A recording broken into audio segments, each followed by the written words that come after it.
हमारा शिव गुरु के चार चार गो दुआरे हो कि चारो दुआरिया खुला रहेला। हमारा शिव गुरु के चार चार गो दुआरे हो कि चारो दुआरिया खुला रहेला। पहिला दुआरिया पर धर्मया धर्म बा, पहिला दुआरिया पर धर्मया धर्म बा। हमारा देखियो के आइल ना ज्ञान हो कि धर्म कइल जोड़ देवे के। हमारा देखियो के आइल ना ज्ञान हो या धर्म कइल छोड़ देवे के। हमारा शिव गुरु के चार चार गो दुआरे हो कि चारो दुआरिया खुला रहेला।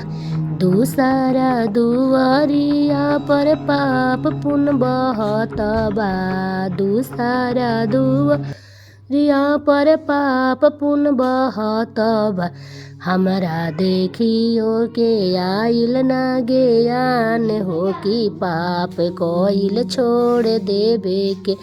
हमारा देखियो के आइल ना ज्ञान हो कि पुण्य कइल छोड़ देवे के।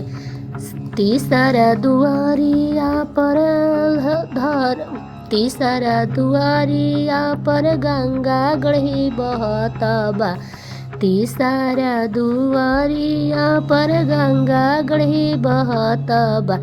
हमारा देखियो के आइल ना ज्ञान हो गड़ैया नहाइल छोड़ देवे के। हमारा देखियो के आइल ना ज्ञान हो गंगा में बुड़की मार लेवे के।